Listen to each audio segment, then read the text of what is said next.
TRAFFIC's mission for our 50 years has been to make wildlife trade sustainable and legal so that it becomes part of the solution for conservation and not one of its greatest threats. Recognizing that wildlife trade sits on the intersection of human behavior, economics, biodiversity, and nature, TRAFFIC seeks to leverage systemic change in all the work that we do. And as we'll shortly hear from Tom, if you fix the system, nature will rebound. Nature will scale at impact. So with that, I want to welcome my good friend and great colleague, Tom, to the stage.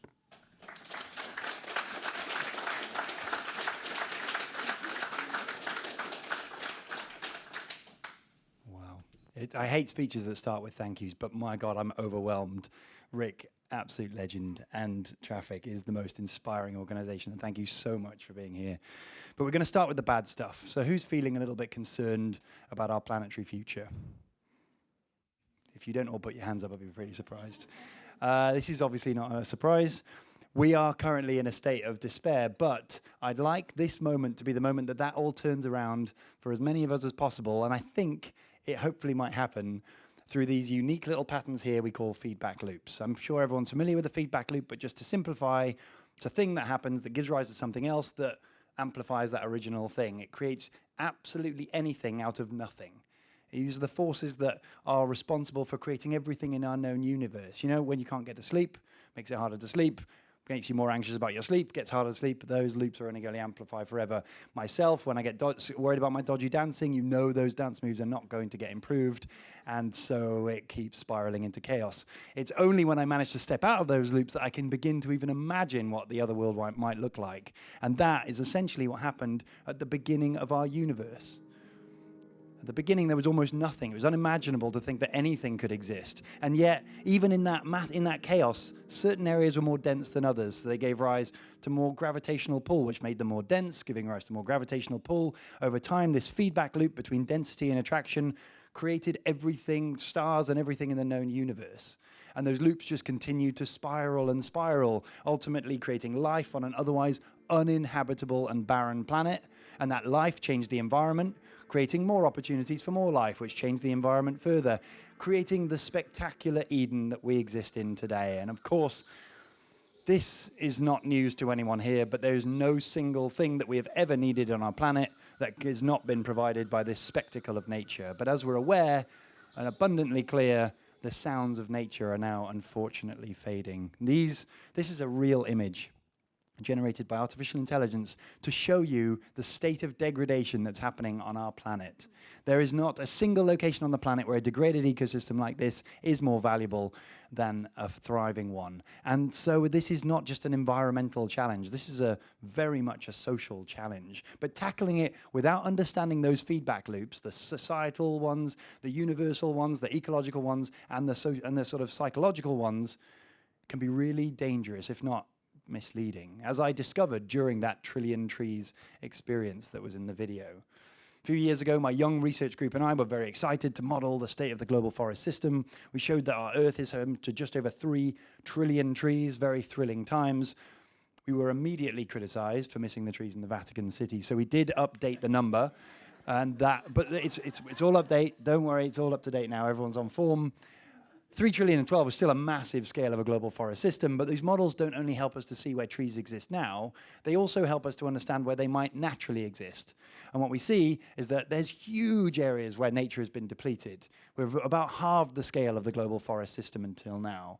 But outside of the lands that we're using extensively, there's still a huge amount of opportunity. The degraded landscapes, covering about 0.9 billion hectares, and if they could return to natural maturity, there is room for just over 1 trillion new trees. A third of what has been lost might have the potential to recover. And if it did, we'd be achieving about a third of our carbon drawdown needs. This was a staggering new contribution of nature to the fight against climate change, which was very exciting for us until the chaos began. The headlines went viral, gave rise to amazing things like the UN Decade on Ecosystem Restoration that many of us know we are in now.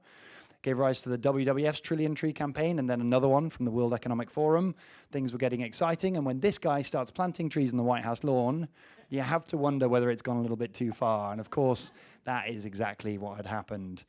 For many people, this was an opportunity to greenwash.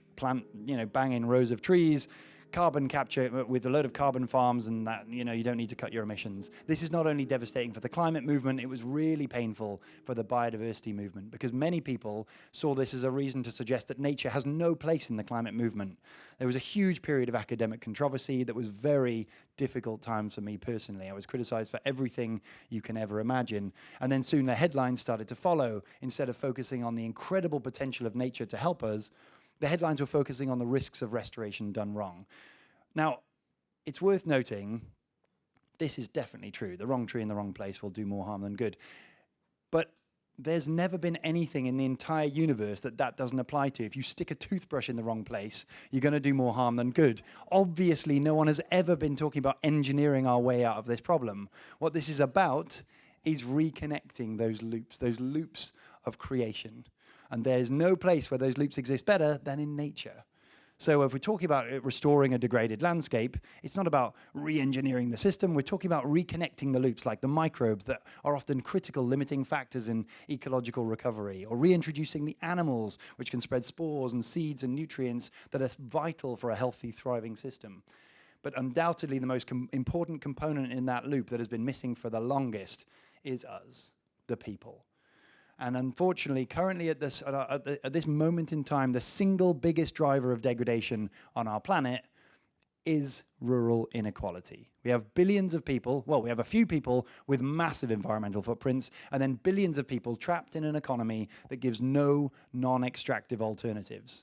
And that means you are forced to degrade the natural capital around you because it's the only resource you have available to you. And those practices can involve monocultures or slash and burn farming or excessive fertilizer use. Whatever it is, when you're forced to use that natural capital, it only depletes that value further, giving rise to more poverty that then reinforces the cycle. And that loop is one that has been absolutely dominating our entire planet for the last century or so. And it's one that underpins the full scale of social and ecological degradation. But when we see loops like that, we are inclined to find despair, because a loop, once it gets going, can seem unstoppable, like the one that created everything after the universe.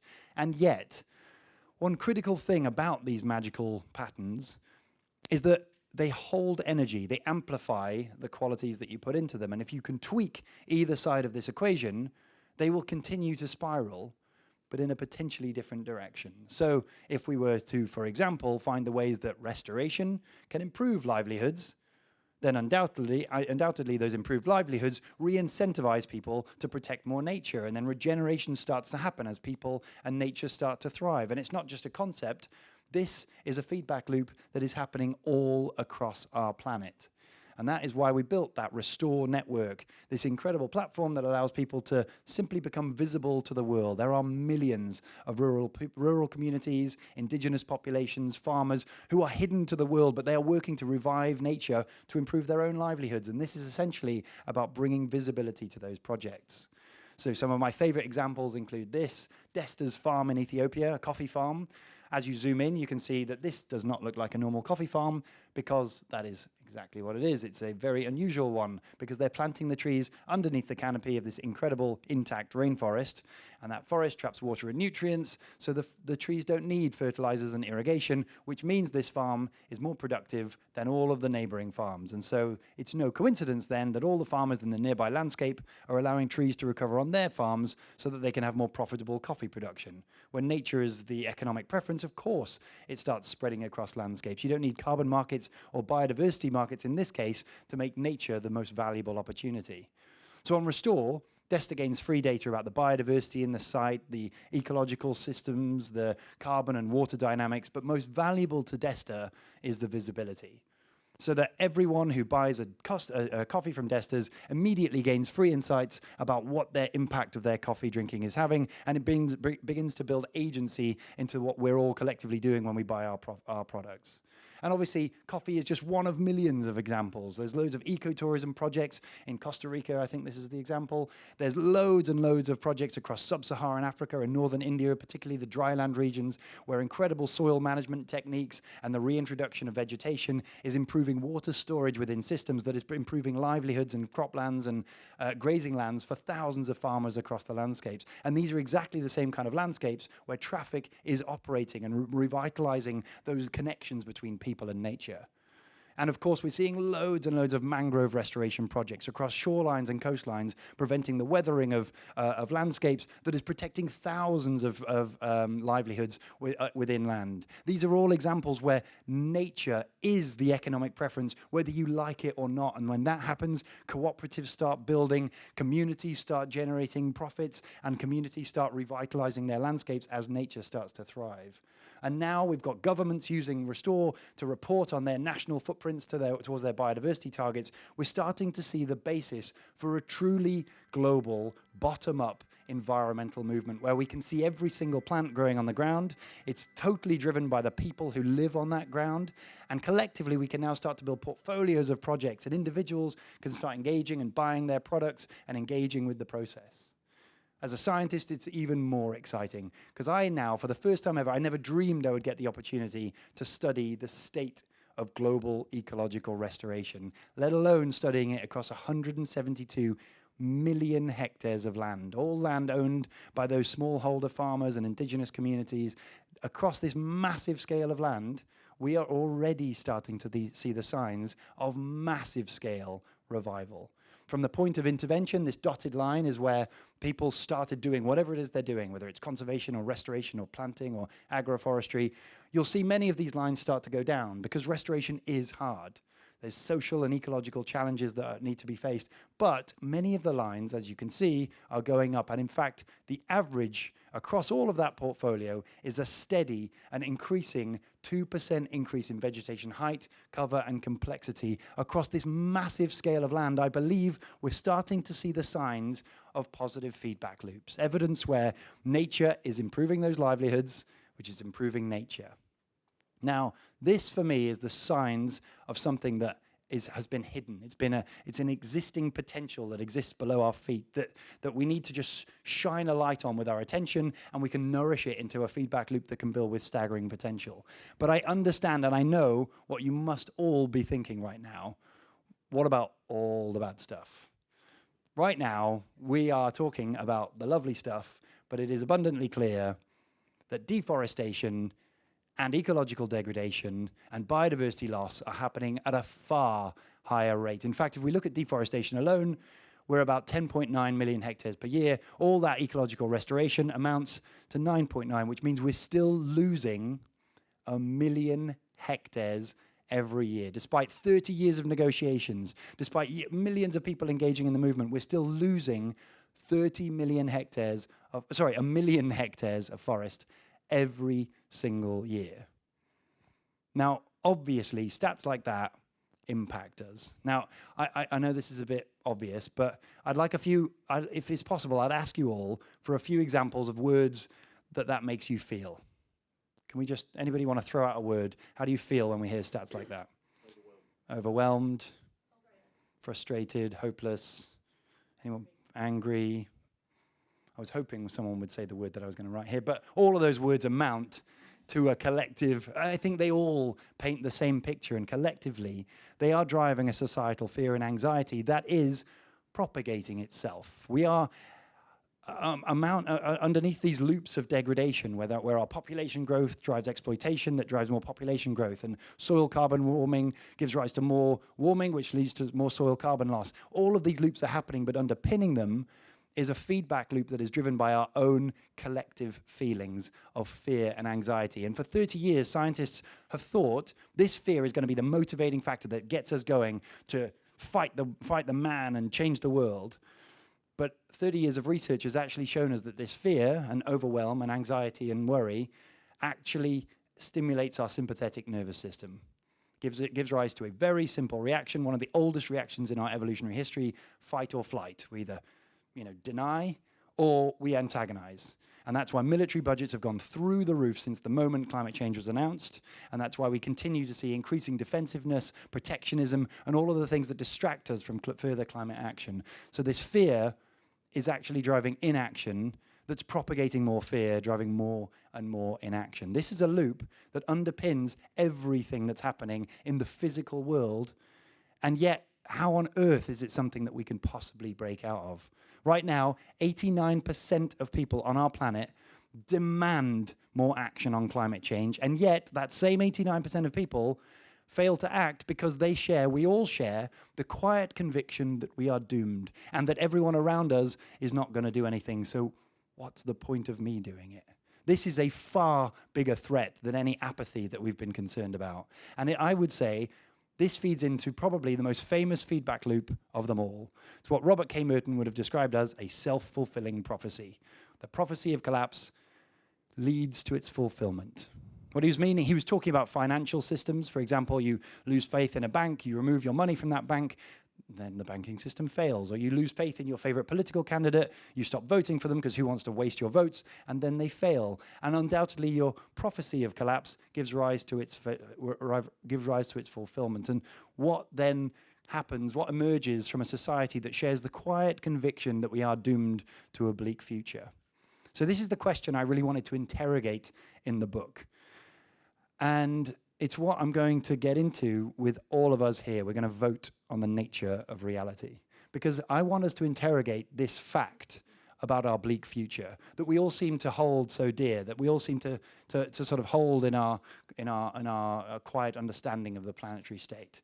And in order to do that, obviously we can look at uncertainties in models, we can look at future climate projections, but we're going to go a little bit deeper into what we actually understand to be a fact.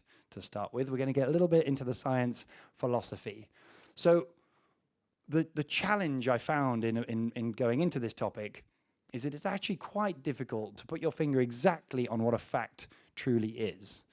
In order to build a fact, we have to start understanding where those blurry lines are. Does anybody, for example, know about the coastline paradox? We've got a nodding, but not a hand. Does anybody want to describe the coastline paradox?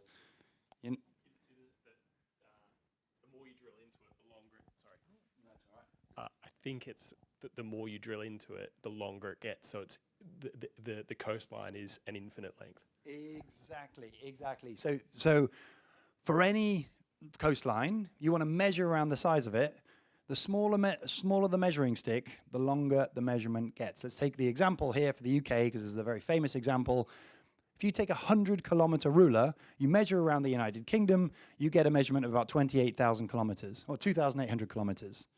If you then took a smaller ruler, obviously you can go in more of the grooves and indentations, and you'll get a longer and longer measurement. So a 50-kilometer ruler gives you a much longer size of the coastline. Then imagine what would happen if you had a centimeter ruler. You're ending up getting thousands of kilometers on one beach alone. And as you get smaller and smaller to the size of an electron, or even smaller than that, you're tending towards infinity. You can have infinite space around one grain of sand, let alone around the entire United Kingdom. And unfortunately, this applies to everything in the known universe. There's not a thing in our universe which has an objective size. So we're already getting a bit nervy here about the confidence in our state of facts. Now, the problem is it gets even worse when we start thinking about time. So does anybody know the ship of Theseus paradox? Another famous paradox, maybe a bit more famous. Anybody know this? So if you're in a ship, well, there's a longer, cooler story to it, but in this case, you're in a ship, and some of the planks are rotting, so you throw them out, and then you replace them with a new plank because you're replacing your ship planks. But over time, you've been in that ship for so long, you've replaced every single plank, and your other planks are all rotting away. Can I get a show of hands for people who think you are still in the same ship? Whoa, tiny proportion. Oh, okay, maybe those hands were just small. Can I get a show of hands for the people who think we're in a new ship?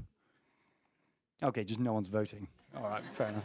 I see how this is working. This is not an engaged audience. We'll work on that.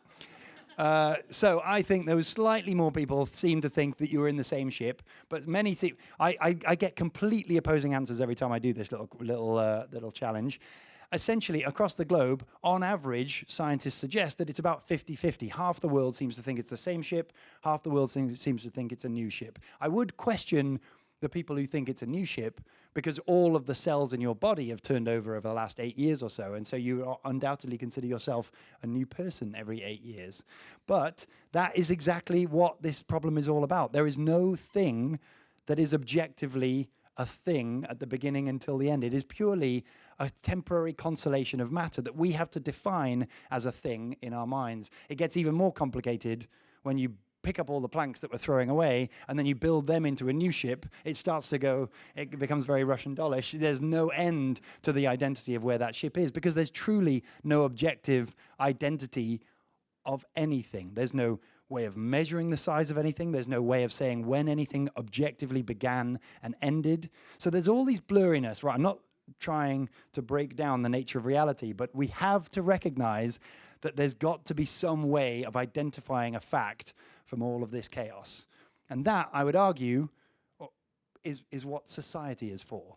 You know, our religions, our philosophies, our politics, and our scientific feedback loops are what give rise to facts. And those facts can be really interesting, because we have to recognize that in the process of building a scientific fact, that fuzziness and blurriness still exists. And I first stumbled on this when I was doing that study about the 3 trillion trees. We were set this challenge, identify how many trees there are on the planet. So we got to work building models, but the problem was we didn't know what a tree was. Can anybody, for example, tell me if this is a tree? Show of hands. That's most people. A few, okay, almost everybody is wrong. How delightful. This is much closer to a grass, actually. This is a palm tree. It's not got a woody stem. It's very different from a tree. But it is, by many of us, classified as a tree because it kind of looks like one. What about this? Anybody think a birch tree is a tree? Oh, I've got less hands. That's excellent, because I've now broken your confidence in reality. That is undoubtedly, by most people's definition, a tree, taxonomically, and all of those things. But the problem is, so is that. In fact, that is the same as that. That's the same species as the one above. That is also a birch tree growing in a different state. So maybe you still consider that a tree. And so, in fact, are these. These little shrubs are also birch shrubs. And in fact, the Arctic tundra is literally defined by its absence of trees. And yet it is totally dominated by birch and willow shrubs that would be growing as huge beacons if they were growing a few hundred miles further south. It's very difficult to say whether a sapling is a tree, whether a species is a tree, whether a taxonomic identification overrides functional contributions. There is no objective start and end to the discussion of when a tree is. So we just had to make one up. It was taking too long to negotiate what every plant on the planet was. We just had to settle on something. And what we did is we made up a definition based on what everyone else was doing. So we looked at what all the people doing their tree censuses around the world were measuring, and they were measuring anything that is at 10 centimeters, any woody stem that is 10 centimeters in diameter. Does anybody think 10 centimeters is a biologically relevant unit? Don't think so. It's quite nicely rounded, isn't it? We should have made it 9.42. But the 10 centimeters became a cutoff because no one had any better reason. Like, if everyone's measuring that, why not stick to it? There was no objective reason why this became a tree. And yet, hundreds of scientists agreed, which made it harder for the next scientists to disagree, and a feedback loop had begun. We'd set in place our reality for what a tree was. And from then on, it was just a normal scientific process. We could then model the 3 trillion trees on the planet. Our model was very interesting, showed the diversity of trees and all that stuff. But we have to remember that's only true at 10 centimeters cutoff. If we'd instead arbitrarily chosen a 20 centimeter cutoff, there would have been something like 600 billion trees. And in fact, if we'd chosen a 10 meter cutoff, we would have had 2 trees on the planet, and the Trillion Trees campaign would have had a very different name or goal. And in fact, they probably would have had a lot fewer employees. Literally, the way we define, the way we arbitrarily delineate the world has real-world implications. It shapes the way we actually perceive the world, which shapes the way we interact with that world. And this is the crux of my argument. I realize it might have seemed a bit of a rabbit hole, but the crux of the argument is that this belief that we have about the world does tangibly shape the reality in which we exist. So I'll give an example, because what we've been talking about here underlies one of the sort of most intense arguments within the science philosophy world, and it's this distinction between scientific realists and constructivists. Scientific realists believe that there is a true reality that exists, and that science helps us to define it and delineate it and categorize it.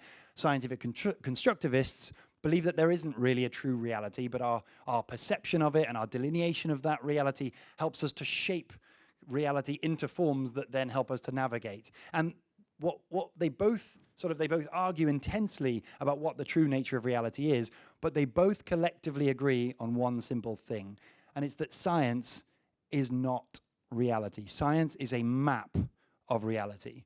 It helps us to describe reality, helps us to characterize the reality that exists underneath, but it is different from reality. Science is the map, and it's constantly, iteratively improving. We're always trying to get it better, but it is not reality. And I'll explain why that distinction is really, really important when we consider climate change. Let's take, for example, if you were to draw a path on the map of reality. It's just a fake path. You just made it up, you just drew it. In the physical world, people looking at that map would probably start walking in the direction where that path was. And the process of walking there would erode the soil, it would move the plants away, and it would make it look a little bit more like a path, which would then encourage more people to walk on the area that looks like a path, eroding the soil even more, giving rise to more confidence that it's actually a real path, and then more people join it. And a feedback loop of self-creation really propagates this created map, the sort of path that was on the imagined map, into physical reality. The creation of the path in the map of reality gives rise to a physical map in the physical reality. Now, I'm not saying that if we believe it, it is so. What I'm saying is that every scientific fact goes through this feedback loop, where our belief about the world does have a tangible impact on reality that reshapes that belief. And so Robert K. Merton was undoubtedly correct. But if he's right about this, then it must also necessarily be true that the prophecy of regeneration also leads to its fulfillment. And I'll give you an example. If we go back to that stat that we looked at earlier, this devastating state of things where deforestation is 1 million hectares worse than restoration every single year, every scientific fact can be looked at in many different ways. And if we take a little bit of a step back, if we just look through a slightly more, what I would call a more objective lens, a lens that isn't necessarily so overwhelmed by our collective anxiety and fear, we start to see a very different story. Yes, there are 1 million hectares different, and yet they have never been closer in all of in the last century. Since the 90s, deforestation rates have continuously dropped. They have not stopped dropping, whilst restoration rates tend to be slightly on the increase. There is no doubt in my mind that these lines are going to cross. The only thing that determines when they cross is our collective awareness and where we place it. We have full power, full agency to determine the rate at which these things cross, because right now, deforestation is collapsing because it's really, really bad for business. And also, restoration is improving because it's really good for business of hundreds of thousands of farmers across the globe. And what gives us even more evidence that this is a feedback loop is that it's really resilient to perturbations. Anybody who's into resilience theory will understand the massive impact of the credit crunch, COVID. These can have devastating impacts, but when you've got a resilient system, it doesn't stop the trend. In fact, in these cases, it actually helped them. And right now, we're in the midst of another perturbation that is also helping the trend as nitrogen fertilizer gets completely decimated because it's becoming a very insecure opportunity for farmers. And what's incredible is that lines like this are happening all over the place, with electric vehicles soon to overtake combustion engines, with renewable energy soon to overtake fossil fuel emissions. These lines are crossing because they are the inevitable trends of feedback loops that propagate from a society that needs resilience. And the only thing that determines when they cross is our collective engagement in the process. I believe that it comes from our collective realization about the nature of our future. We are not obliged to engage in regeneration. We are not forced, or where there's no necessity for any one of us to do it at the expense of our time or will or effort, but we have unbelievable opportunities to engage in regenerative solutions that can improve our own lives. And when we realize that opportunity, you don't have to save the world on your own. If you can just realize those opportunities and find them for yourselves, they necessarily drive active engagement, which then, if you're engaging in the process, you start to enjoy it more, it builds in more of that realization. You start to confirm your own feedback loops, and accidentally, without trying to save the world, you might accidentally start doing it. So what happens is we're seeing this happening with farmers all over the world as their yields are improved by biodiversity, so it improves their yields, which improve biodiversity. We're seeing people move to electric vehicles for the cost saving, or we're moving to vegan diets for the health benefits, or upcycling your clothes for the incredible amount of Instagram followers that you'll get on the process. The point is, whatever the intrinsic motivation is for doing that, it's not the action that makes the difference, it's the intrinsic enjoyment that you get from the process. The more you gain, the more you benefit, the more you gain authentic enjoyment from the act of regeneration, the more you're going to do that process, and the more easy it gets to engage in more things, and the more people notice you doing it, the more they start to engage in the process. You're not trying to influence the world, but accidentally you can build these kind of loops that spiral far beyond your own actions. Now, of course, this seems very optimistic. We're talking about a societal awakening, a cultural transformation. And again, it seems very unrealistic until you realize that it has happened before. The incredible story of Costa Rica, I believe, is a perfect example of where such a transformation has happened. Around 30 years ago, most of the country, like many of the regions in that part of the world, were experiencing huge levels of deforestation for cattle clearing. And the tree cover was down to about 25% natural tree cover. Now, instead of allowing that trend to continue, they invested in their payment for ecosystem service program. And I should say they invested a tiny fraction of their economic income, about 1% of a tax on fossil fuel emissions, and they distributed it to rural farmers, simply to compensate them for allowing nature to recover on their land. And what we saw is tree cover increased to about 60 or 65%, vegetation improved, carbon stocks improved, but we didn't know what happened to the ecological integrity of the system until they became the first country ever to become fully transparent on the Restore platform, which meant we could send loads of scientists down to those sites and record this, the sounds of nature. This is the soundscape of a natural, intact, untouched ecosystem, one that would have existed before human intervention. And it would have looked a little bit like this on a sonogram. So you can see high and low frequency noises represented particularly in the peaks in the dawn chorus and dusk chorus. We can see this natural frequency variation throughout the day. But obviously about 30 years ago, most of Costa Rica would have sounded more like this, a degraded pasture where you can hear some birds and insects, but most of that frequency variation is gone. But as a result of their incredible PES program, distributing a tiny fraction of wealth, they've managed to revitalize this as the average soundscape. There it is. I was worried it wasn't going to happen. This is the soundscape of a natural PES program site, one of the sites where nature has been allowed to recover. Obviously, we can all hear the incredible sounds of birds and bees and insects, but we're also hearing the sounds of howler monkeys. You don't get large-bodied organisms like that unless there's all the food and nutrients to keep them alive. This is true ecological recovery at about 86% of the way to being the green line. This is evidence that nature can truly recover at massive scales. And what was even more fascinating is we correlated these soundscapes with the sounds of music. We downloaded the 100,000 most frequently downloaded songs on the internet, and lo and behold, it would be a crap speech if it didn't go this way, but they sounded closer to this than they did to this.